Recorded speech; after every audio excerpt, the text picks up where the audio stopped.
Hello, welcome to PAXTON Road TV. I am Sam Spurs for Life, and this is your PAXTON Road TV preview show for the game Tottenham Hotspur versus Fulham, which kicks off on Saturday, 3 p.m. at Tottenham Hotspur Stadium in the house. So I am joined by, as usual, the maestros from PAXTON Road TV, Darius 3K, Sean Hurl. Welcome, gentlemen. How are we? I feel a bit calmer after yesterday. Calm. Yeah. Calm. Feel calm, and I'm looking forward to this game a little bit more than usual because I am going to the game. So hopefully I can see all you beautiful members of the PAXTON people there. Please let me know on Twitter if you're going so we can, say hi and maybe get a drink together. But I'm excited. I'm calm. Good. That's what we should be. We are, despite various meltdowns in various, podcasts and various WhatsApp groups, various Spurs community in general. I think Sean said it best. We're undefeated. We've got 11 points. We're third place in the league. I'll ask you before we get into things, how are you feeling? Are you happy with how things are? Sean, I'll ask you first. Are you happy? Transfer window's about to close. It doesn't look like that we're going to do anything between now and in the window. Players staying, cryptic messages going out.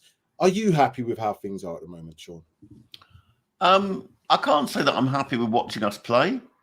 I can't say it's that I'm over the moon about it. I'm a bit concerned about some of the things our coach is doing, but what I'm trying to do is look at the glass half full rather than half empty. And we've got points at places that we didn't get points last season. We're on my par for what we should have after 5 games, provided we beat Fulham on Saturday. And I'm a wee bit nervous about that because last night was a bit alarming, to put it mildly. We should be on 14 points, and that is what I set. That was what I set when the season started. Games come thick and fast from now on, and obviously the levels go up because we play City very soon. So yeah, I mean, I'm not going to I'm calm. I like the fact that we've got some players. We seem to have gone to depth rather than necessarily strengthening the first team, perhaps. Maybe I've got a bit of recency bias. I've just been listening to the View from the Lane on the Athletic podcast, and it was quite doom and gloom. So, but I'm calm. Good. Welcome, Sid. Welcome. Before we come to you, going to go to Darius in a little bit, but make sure if you are watching live, hit that like button, subscribe to the channel. We got a few subscribers over the last few shows. It really does help us out. If you also put your notification bell on, then it will notify you of all the shows that are coming up on PAXTON Road TV, and you won't miss a thing. So going back to that question, Darius, are you happy so far? Transfer window closing, players in. We've got 8 players in, a number of which are, let's say, we haven't quite seen the full potential of them as yet, but unbeaten, 3 wins, 2 draws. What you saying? Happy with the points on the board.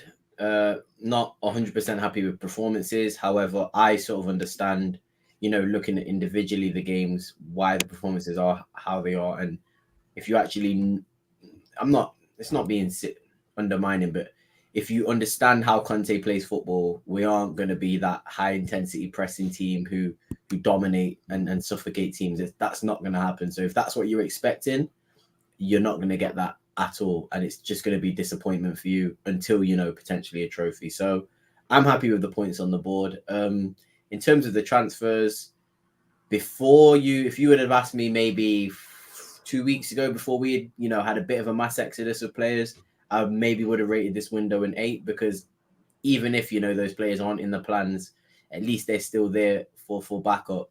Now the likes of Ndombele, Winks, Lo Celso, Reguilon, all these players have now gone out on loan, and it doesn't seem like any players are coming in to replace them. I do think this window might turn out to be a lot more disappointing than I expected it to be. So as it stands, I think it's probably a slightly above average window, in my opinion. I think I was very pleased with the business done early, but as the window's gone on and the players that we've lost, we haven't really seemed to replace them, and it could leave us quite thin going on into, you know, Octobers and Novembers. Sid, what say you? Because the window, that I guess the dynamics have changed. I guess the dimension of how the window did look at the very beginning of it, when we were getting the players in relatively quickly before pre-season, everybody was like, wow, Spurs haven't done business like this forever. And now we were getting players in before pre-season. Then it kind of slowed a little bit, and then it kind of, you know, dragged onto the point where we've got Spence in, didn't get it before the tour. But now it's almost like, I think the business has been done.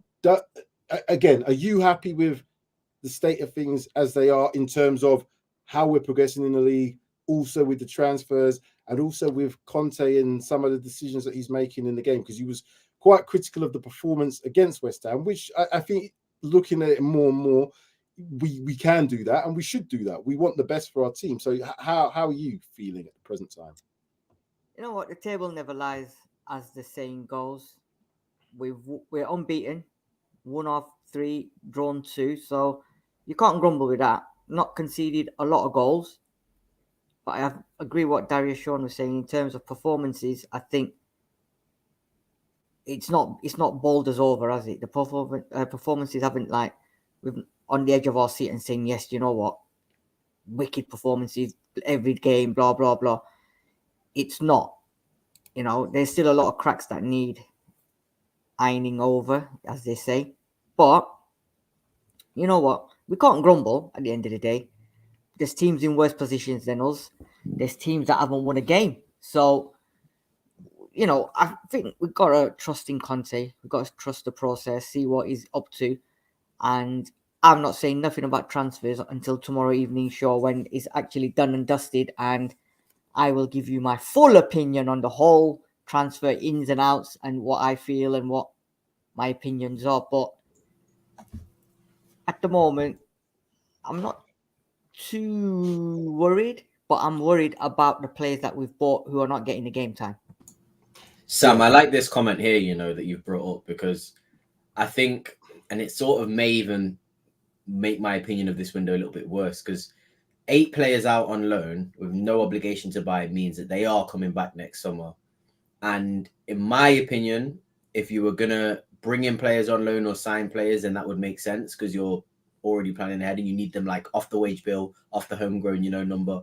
However, we haven't brought anybody in. So it just seems like we've got rid of all these players who may, you know, actually turn out to be useful for 5 games in the season, but we haven't now, because there's no replacement and these players have gone on loan and they will be coming back next year. So I think it's a bit interesting, and hopefully maybe in January we do address a few issues in the market, because I'm a bit confused by the end of this window. You know what? I think we have to look at it in 2 ways. We could say, that, do we want these players around causing problems within the squad? We know that the likes of Ndombele being around, it didn't seem to work. His attitude wasn't quite right in the cell, so it didn't seem to perform even when given the opportunity against lower level opposition. You know, I feel that some of these players, it's best that we try and at least get some space between us and them. I say us, I mean the players who are playing and the players who aren't going to make it. Because Conte made it quite clear, if you aren't in his plans, it's best we try and find a solution that's best for all parties, basically meaning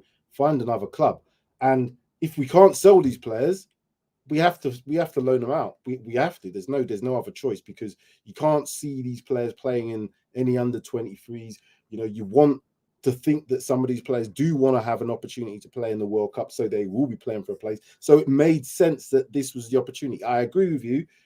Doesn't mean to say these players are gone forever, and we could have a problem on our hands in the next couple of years because players come back, and we've seen it happen with other teams. We might end up with a case with these players come back, just keep on going on loan, and eventually we give them away. Seen that happen at Spurs as well. But yeah, I think we should get into this preview. It's more about the Fulham preview again. Make sure you hit the like button. Put your comments in the comment section as well, and we will do our best to get them up here. David Clark is here saying that's because of horrendous player selections from previous scouting team. Levy won't kill loan players' contracts. We could talk about this, and we maybe should have an opportunity to do more of a show about this. But let's get into this then. Let's take our under. Sidney's back, all over back here in the background. Are you there? Yes, he is. Screen. Okay, right. Let us have a look. We are looking at the game Tottenham versus Fulham. But before we do that, let's look at the league table after 5 games. Them lot on top, 15 points. Goal difference +9. Manchester City +14. Goal difference 13 points. 1-4 when drawn 1. Then it's us in 3rd place, 11 points. 1-3 drawn 2. Brighton Hove Albion make up the top 4.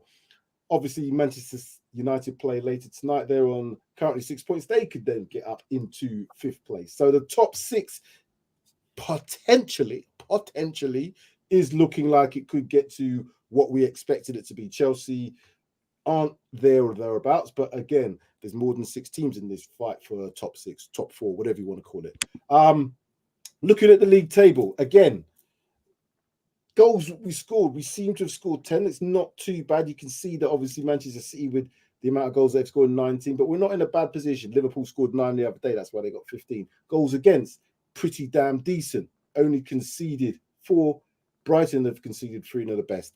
Sid, what do you think? What kind of team are we at the moment in terms of when you see that? We are Tottenham, super Tottenham from the lane. We are no. You know what? The kind of team at the moment is we're scoring, right? Although we're not scoring, like you said, like the Liverpool. Well, Liverpool only got 9 the other day, but we're not scoring as fluently as Man City, which on a given day that happens. We're not conceding as much, which is good. Only 4 goals conceded. So in you know what, on a good day, that's very good after 5 games. It proves sort of in a way where the defensive unit is a unit, if you know what I mean, in terms of together not conceding that many. Although there has been a few games where we should have conceded maybe 1 or 2 more. Going forward, we're not all firing. Son's definitely not firing at the moment. Kulu's in and out. Kane's doing well. He's having his dry period, not so dry. So I'm not bothered about conceding or scoring goals. I think it will happen. I can't see us scoring 3, 4, 5 goals every week. I think Southampton one was, I think, the first game of the season, and it was just excitement. And, you know, I was going to say something, but I'm not going to because I'll probably get censored and kicked out. But we're scoring. It's not a problem. We're not conceding. It's not a problem. So I'm quite happy with that. Okay. I'm going to just move on. Sean, I'm going to ask you next. These are the games coming up then for us over the weekend in match week 6. Everton versus Liverpool in the Merseyside derby. First game on Saturday. Brentford versus Leeds. Chelsea versus West Ham. Tasty game there. Newcastle versus Crystal Palace. Nottingham Forest versus Bournemouth. All kick off on Saturday, 3 p.m. Spurs versus Fulham. Wolves versus Southampton. And then the late game on the Saturday is Aston Villa versus Manchester City. On to the Sunday. Brighton, Leicester, and the one that probably means the most to us at the present moment, Manchester United versus Arsenal. Depending on what Man United do, it could be a very tight, tense affair. Sean, is it just a case of now we've got to make sure we win this home game? We've got to make sure we go out and win this home game against Fulham. You're on mute. You're on mute, mate. I was to save you from being coughed over earlier. You know, again, it's just about winning our games. We can only control what we can control, and that's our results. Our performances haven't, don't fill me with a great deal of enthusiasm at the moment. But there are individual moments that we're capable of. I mean, our goal last night was an absolutely wonderful breakaway goal. There's not, let's not have anything about it. That was from the pass out of the box up to Kulusevski and Kane combining on the wing was a great goal. And at that point, I would say we were deservedly in the lead. We were West Ham weren't really killing us or anything. So, but we do have an error in ourselves, and West Ham found our Achilles heel. They pressed Sanchez. They pressed Lloris. That's something that was new, and we'll need to bear that in mind, because Lloris is a bit like De Gea with his ball at his feet. He's not the best, so we need to defend and move the ball sharper and quicker up the field. But we've been saying that for ages. No pace on the ball. I know. We've just been and the passing's not good enough. there's no pace in the team apart from Son, and because Son's not fine, it even looks like, because I watch Kulusevski and I like him a lot, but he doesn't get away from players. He doesn't burst past them. Richarlison's got a turn of pace. I like when he came on, he did that little bit of a jink and he gets away, and he's busy as well. Darius, let's look at the last 5 games so far for both teams. As we know, 3 wins for us, 2 draws. Fulham, 2 wins, 1 loss, and 2 draws. But if you look at their home record, that was against Liverpool. That first game against Liverpool, a 2-2 draw. They won their next home game against Brentford. Away from home, they lost to Arsenal narrowly 2-1, and also then away to Wolves, it was a 0-0 draw. So again, they're a tight team. Are you kind of concerned that it's not going to be just what we might think is a runaway performance, that we're going to get another Southampton? How do you think this game's going to go? I'm very worried. I'm very worried about Fulham. I actually think Fulham are a more than decent side. You look at the teams they just played there: Wolverhampton 0-0, Liverpool they got a result. Who else was there? I mean, to beat Brentford and to beat Brighton, I think is a very, very, very underrated thing to do, because both those teams give us trouble every year that they've been in the league. Well, Brentford being in the league once, or is it just the year they've been in? Obviously, Brighton being under Potter have always caused us trouble. So for me, that's a really good run of form, and to get that defeat against Arsenal was pretty narrow as well. They you know what I mean? Mitrovic they got dominated in the game. Don't get me wrong, Arsenal dominated the game, but also it was a case of they took their chances and they changed the game once they took the lead. And credit to Arsenal, they came back into it. But all those 5 opponents there for me are, you know, Liverpool, Wolves, Brentford, Brighton, Arsenal are incredibly tough opponents, and I think they've done really well to get, you know, 8 points from there, from that many, you know, points available. And those teams, you get 8 points. I think that's a great achievement. So I think it's going to be a difficult game. I think they're going to not come at us necessarily until they realize that maybe we don't play as aggressively as other teams. I think they'll try and, you know, let us try and pick that puzzle.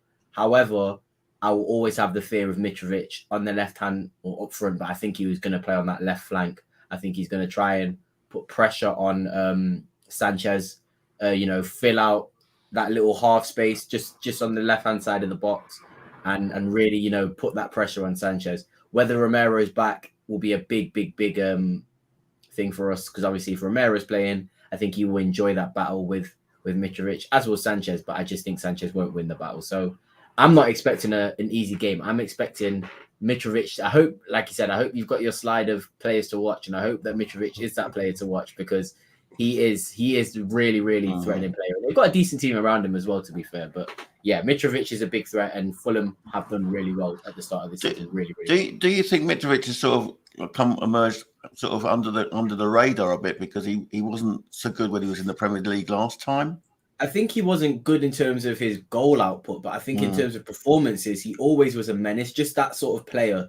When you're a big physical player with also technical ability, you're always going to be a problem for a team, especially a team that doesn't really like to play against that sort of striker. Because you haven't, and I was speaking to a friend of mine about this, you haven't really seen many, you know, traditional number 9s as of late. And now it looks like we're going back into an era of big, strong number 9s. You know, you look at Chris Woods, Ivan Toney's, Haaland's, Mitrovic's, they're all big, kind of very good technical players. And I think that's going to be, you know, a bit of a hallmark again in the Premier League. So Mitrovic fits that sort of criteria and profile that's always going to cause players a problem. And now he's scoring goals. Obviously, he scored a bucket full of goals, broke the record last season. Now he's scoring goals in the Premier League. I think, like you said, Sean, he didn't look good because he didn't score as many goals. But if I remember the performances that he had, he was always a problem and he always made it difficult. And I think he's been good in every single game so far. He's been definitely their most important player. So he is the main guy for me. Even if you have to double up on him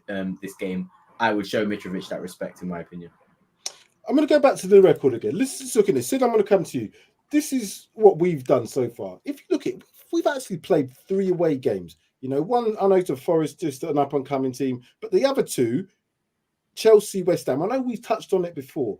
But we would not normally get points at Chelsea anyway. And West Ham's always a difficult fixture. The more I think about the record that we've got so far, it's pretty decent, you know. I look at this as well and go into the actual you know, we're scoring. We scored in every single match so far. We've got 2 clean sheets. Again, we're improving in areas. I'm not sure if it's maybe that some of us as fans are maybe looking too much into how much we should have improved and Conte should have accelerated us more. But he even said it was getting to the top 4 was a bit of a miracle. When you look at it again, are we just a bit too hard on the team? Sid first, and then you can tell me as well, Sean. I don't think we are. I think, you know what? We've agreed to disagree on this one, but Chelsea we should have beaten. West Ham we should have beaten, because teams that are lower than us have gone there and beaten West Ham. West Ham, you know, they've only won 1, and yesterday was a draw. So they've only had 4 points in 5 games, and one of them was against us. Chelsea have been piss poor. Teams have been beating them home and away, and we managed to get a 2-2, and everyone's like, oh, it's mentality. Yeah, last season we didn't get anything. This season we got a point. We should have beaten them both, period. So, as you know, we're unbeaten. Yeah, I don't, you know, it's that's not a problem. But I personally think we should have beaten West Ham and Chelsea, to be fair. And, you know, other teams are doing it. But in terms of, if we're like going back to your question you asked Darius and Sean as well, I am worried. I'm more worried about Saturday than I was worried yesterday. West Ham game, I wasn't as worried. But Fulham game, I am worried. Sean, what's your view? Yeah, I think I concur with Sid that I'm a bit concerned about tomorrow, because Fulham will not, as Darius was alluding, to sit back at all. I think they will high press us. That's what they've been doing all season. That's what they did to Liverpool on the opening day of the season. And a lot of people said that they should have taken all 3 points in that game. So we need to be on our mettle tomorrow. But I think the players know. I mean, you can tell from the post-match interviews yesterday, Lloris, you know, he faced the music. He realised that he was as much at fault for that goal as anyone else. I do feel that there is a bit of a kind of overreaction, and certainly in the action of the goal, Eric Dyer was the only defender who actually did his job, which was get touch tight to Anthony. No one else picked up the runners.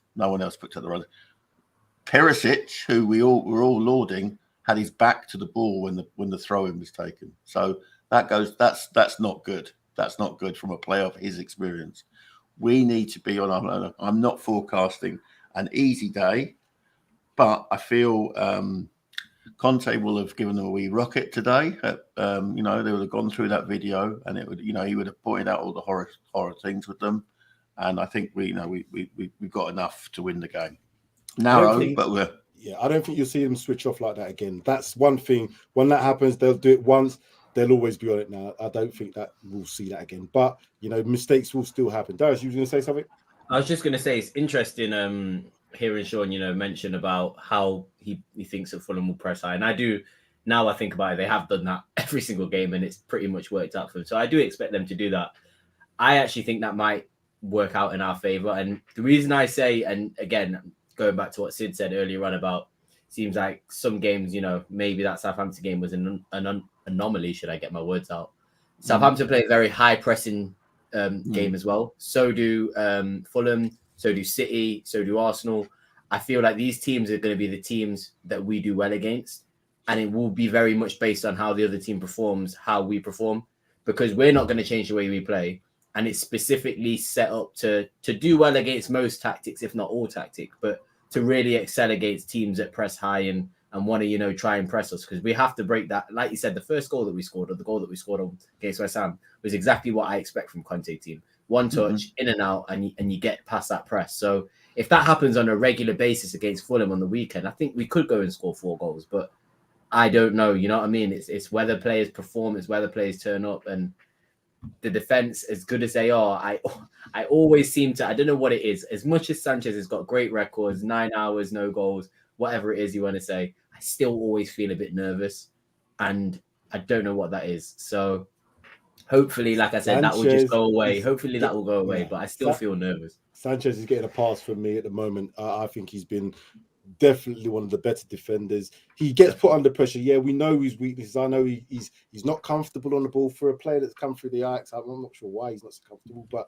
I don't know if that's just down to pressure. But let's look at before, because I want to get onto the score predictions. You know, it's my favorite part, and it'll be a little surprise at the end, which I'm going to be showing you. But the recent meetings, Fulham, Spurs, 0-1. Last meeting against them in March 2001, 1-1.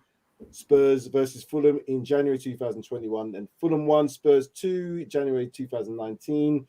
Back in August 2018, we beat them 3-1 at our place, and we beat them again 3-1 back in April 2014.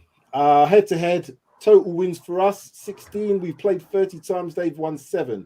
We've won 9 at home. They've won 5 at home. Away, we've won 7. They've won 2. So they've only won 2 at our place. I don't know what to make of that. Again, it's another London derby. Are they better? We haven't played them that recently. Well, the Premier we played them a couple of years ago, but before that, there's not many. You know, they can't really say Fulham were that great. But as Darius was saying, ones to watch. I'm looking at my man, Crymore. That's his name now. Crymore, Richarlison. I think he's going to have a bit of an impact in this game. Alexander Mitrovic, I think we all know that he's probably going to be the one to watch for them. Who you say, Darius? Who's your ones to watch? Give me a couple names from both teams. Oh, what? By the way, everyone needs to give respect to Mitrovic. He is a top player. I think you're spot on about that. For us, it's a good question. I think for me, I'll be interested to see who starts in midfield, given the fact that one of them had a pretty average debut, not bad, not good. And Højbjerg obviously has an ankle issue. Don't know how serious. But for me, probably the one to watch is the fullbacks. I think I want to see who's going to come in at right wing back, because Emerson isn't good enough to do that role. He may be a better defender than what we've got in Doherty and Spence, but defending is not the priority, as crazy as it sounds, for a Conte wing back. And the amount of chances that we squander just because Emerson, doesn't potentially make that run in behind, doesn't overlap. I think it also affects Kulusevski's game, because he then can't bounce off a player with a little bit more quality. I think him and Doherty work a lot better because of that, because of the quality. So fullbacks, Perisic and fingers crossed Spence maybe starts, but I'm not holding my hopes too high. I think Richarlison will start this game, given the fact that we have Champions League on Wednesday. I think Richarlison will start. So I agree with your ones. And then if I had to add one more, I'm going to say Spence, because I just really want to see Spence play. Sean, a couple ones to watch? I must admit, I'm not really familiar with Fulham, but they've acquired some players in the summer who seem to have fitted into Silva's game plan very well. So they're I'm looking forward to seeing Fulham, actually, because I think Silva has had a bit of a bumpy road when it comes to coaching in the UK, in Britain. So I think it'll be interesting to see his team. I'm expecting, well, if we're following the correct concussion protocols, that Bentancur, my favourite, won't be available. So it will be Basuma, and I think Basuma will bounce back. He knows he let himself down by getting a stupid yellow card, and it affected him. And the worst thing was that none of our senior players got into his ear and said, "Look, don't worry about it, move," because they let him drift. And I think that's why the perception is that he had a poor game. I don't think he had a poor game per se. I just thought he was. I think he played within himself. I think he does play. He played within himself. Yeah, I'll accept that. But I don't think he had a particularly poor game. No, I don't seem to remember him giving the ball away very often. And when you had a walking passenger beside you in midfield, he was having to cover a lot of ground. And it's an away game to West Ham. You know what I mean? It's not like it's the easiest game to come into. Them 60,000 are making a lot of noise, and it's not an easy one. Sid, 2 players to watch for. You know what? Fulham have done well. Mitrovic obviously is the main man for them. But if you look at what they've done today, in the last couple of days, they've just gone and bought Kurzawa from PSG. He's come on loan. David James, yes, he's going to them as well. They've got Daniel James is going to them, hopefully by the looks of it. They've also got Issa Diop's gone to them as well. The one who's doing the trips around London, Willian signed for them as well. And one player that we were linked with, Palinia from Sporting Lisbon's gone to them as well. So they've acquired quite a lot of players. I actually want to see Palinia to see how good he was and whether he would have suited our system. Obviously, Mitrovic is the main man, but I think Palinia for one. And for Spurs, for me, one to watch, Son, because you know for players good that reasons. you want to watch to get. I want to see Son deliver. Very, very good point. That is a one to watch on a stroke negative, stroke positive. Yeah. We want to see if he can get better, but I don't want to know. I don't want to see him have the same sort of performance. You're quite right. Anyway, this is it. Score predictions. And as you guys know, we were keeping scores all this time. And I didn't quite get. But here we go. Just so you can see, this is currently the standings. Let me just try and explain. Where it's got a little 5 and 5, that's because I've played every round, Sean's played every round, and Sid's played every round. Unfortunately, Darius, you've only played 3 of the 5. And Deji, so I got 5 of 5. It should only be 1 of 5. That's why Deji's only got 1 point. But as you can see, the leaderboard shows at the top, none other than your truly. And then Sean as well, 10 points each. Sid with 7, Darius with 5, Deji with 1. So this is why it gets interesting, because we know it's that part of the show where we do it. Come on then. Here we go. Who wants to go first? I don't mind going first if you want to put me on the spot. I don't want to go on then. Have you go then? Goal scorers as well, don't forget. Gets you the points. I've got a tactic now. I've just thought of a good tactic. I think tactic. Most of my scores are going to be 3 goals and above, because then if I get 3 goal scorers right, I'm adding points onto that board. So for that reason only, we're playing tactically in this game. I'm saying 3-2 Tottenham, because I do think it's going to be a tough game, and I know we don't get points for it, but I just think Mitrovic is going to score 2 against us. I can already see a header. For us, man. Well, Fulham. I know, but I love Mitrovic so much. I'm going to go 3-2 Spurs. I think Richarlison starts, gets his first goal. I think Kane gets a goal, and I'm going to go with Kulusevski as well. Front 3 all scoring. That's how I think it's going to be. Because I actually believe that we can score 3 goals against most, if not all, teams in the league now. So, yeah, 3-2 Spurs. Sid? I'm not, do you know what? Honestly, I am not looking forward to this game at all. But I think I'm not going to go for Fulham to win as much as make it difficult for us. But I can see a very, very tight game, and they're going to give us a good run for the money. So I'm going to go with 2-1 to Spurs.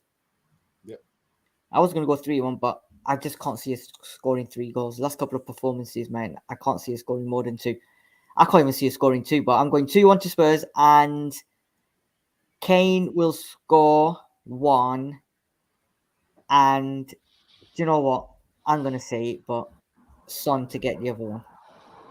Kane, Son. I'm going to go next, Sean. I'm saying 1-0. I think it's the way we're playing at the moment. I think we're grinding results out. I think, although Fulham have got a threat in Mitrovic, he seems to be the main outlet in terms of goals. If you can stifle him, and we should be able to keep him a bit more quiet with 3 at the back, I'm hoping that will play a part in being able to defend him better. But I don't think it's going to be a real open, all-out affair. I watched the game against Arsenal. They were very good in their shape. They've got a very good organisation. And I think it's going to be tight. And I think it's only going to be 1 goal in it, 1-0 to Spurs. And I think it's going to be a set-piece goal. And I'm looking at Dyer. I'm going to go Dyer on that one. Pops up with a goal, headed one. Here we go. Have that, son. Sean. Yeah, I like everyone. I think it's going to be a very close. I don't.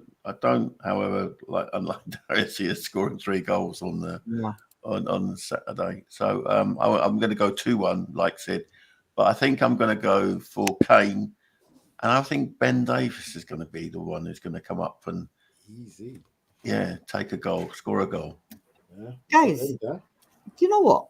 Everyone's forgotten a player who's going to be playing against his former team. So it might be worth a punt, Sessignon to score against his former team. He's not going to get a game. I don't think he's getting on. And if he does get on, he'll get on late, because I just think I think he's accepted that Perisic is the player ahead of him. And he's the sort of player that's his attitude, not his attitude, his personality doesn't seem he's going to really kick up a big fuss. He's not going to be like banging on the door. He's just, yeah, okay. The only support I would give to Sid would be maybe with Wednesday coming up. Yeah. You know, what else we Good need to start doing, Sam, integrating it into this prediction score is the sub. What minute the first sub's going to be as well. Yes, substitute bingo, I think we should have. Yeah. Okay. All right, then. We're going to do a final 20-second summation of each. Start with you, Sid. Off you go. Final thoughts on the game. Final thoughts on what you think is going to happen in the game come Saturday. Yeah, it's going to be a tough game. I know it's a London derby. Fulham have been doing well. They're away. I mean, they've not done too well. We've won both our games at home, but I think it's going to be a tough game. And I think the odd goal is going to nick it, whichever way, whether it's 3-2, 2-1, 0-1, whatever. But I think it's going to be an odd goal. Cool. Sean? Yeah, as I say, very tight game. I still expect us to win. It's at home. I hope the crowd do their job in backing the team, and I'm looking forward to being on the review, bigging up another win for Conte's championship chasing team. And 3K, he will be in the posh end on Saturday in the West Stand with his prawn sandwiches and his Prosecco. What are you telling me? Final thoughts. Pinky finger up when I sip it as well. I promise you that. I'm gonna say I just want to see 3 beautiful goals because I'm going to that stadium to watch a game for the first time. And also, I don't know what Mike's talking about. Sanchez is going to handle Mitrovic. If he does, I'll give you credit for that, Mike. But I'm not expecting Sanchez to handle Mitrovic, and I won't blame him if he doesn't either. But yeah, I expect 3 good goals. I want 3 good goals from Spurs tomorrow, or Saturday. That is cool.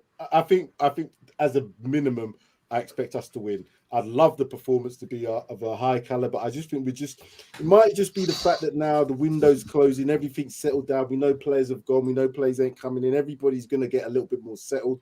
Just keep these points coming on the boards, lad. If we keep these points going, we're going to get into like the September, October months in a good position. Things won't change and fluctuate too much unless you have a really bad run. We'll get to the World Cup, and then I think it's just a battle of who can stay fit, who can keep players fit for that last bit of the season. So if we're in a good position, top 4 come World Cup, I think we're in and around it. And like I said, I'm still sticking with my targets. I'm not mentioning them. Sorry, go on.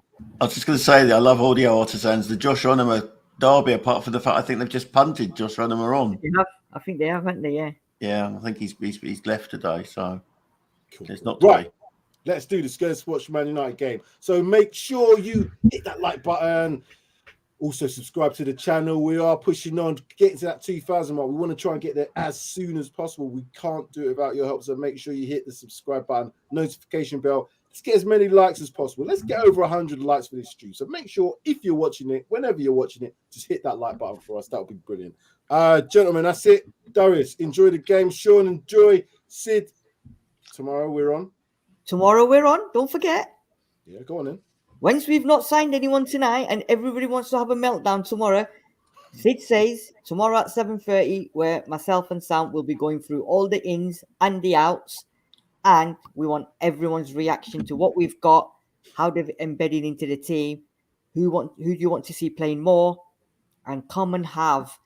It's going to be whatever one, because I'm going to give it large. I think Sam will give it large. Say it how it is. If you've got any thoughts, come on, 7:30, Sid says tomorrow, and let's have it out. It's going to be interesting, that one. It's definitely going to be interesting. Anyway, that is it. Enjoy the game. Was it Leicester versus Man United or Man United Leicester? I can't remember. Leicester United. Man United. Okay, we enjoy. I hope. I want Man United to lose, but I don't know if they will. Anyway, take care. Let's see if we can get our 3 points on the board come Saturday. See you guys. Come on.